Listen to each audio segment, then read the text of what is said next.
Мы будем не просто спасены от власти греха, но мы однажды будем прославлены и спасены от самого присутствия греха. Вот Евангелие, которое мы проповедуем. Вот Евангелие, в котором мы нуждаемся. И этого Евангелия более чем достаточно.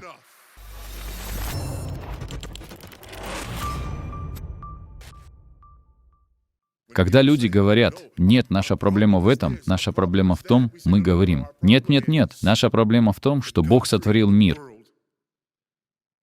И Бог сотворил человека, и Он поместил человека в саду, чтобы он ухаживал за садом, и Он дал человеку повеление.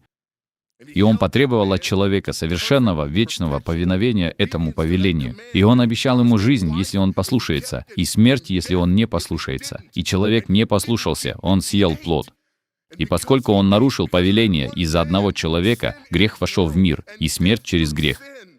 И каждый, кто родился от этого человека в обычном поколении, унаследовал греховную природу этого человека. И из-за этой греховной природы происходят грехи. И наш мир разрушен из-за этого греха. И мы виновны перед святым и праведным Богом. И мы знаем, что Он свят, и мы знаем, что Он праведен, и мы жаждем справедливости.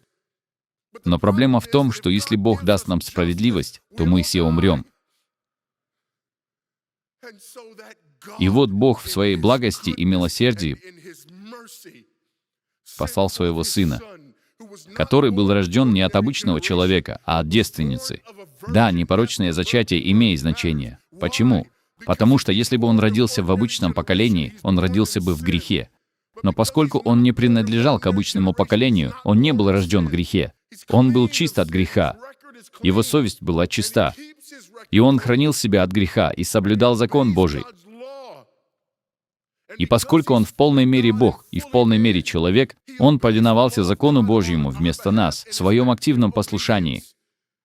А затем в своем пассивном послушании Бог сделал того, кто не знал греха, грехом за нас.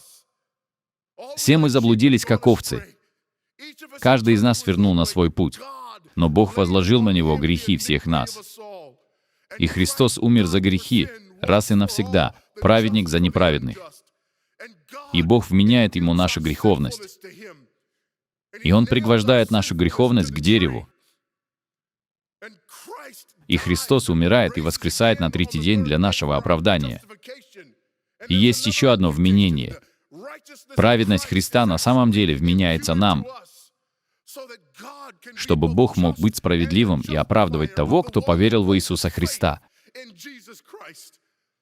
Чтобы все те, кто приходит ко Христу, могли войти. Чтобы все те, кто верит во Христа, могли быть спасены. Но не только спасены, но и освящены.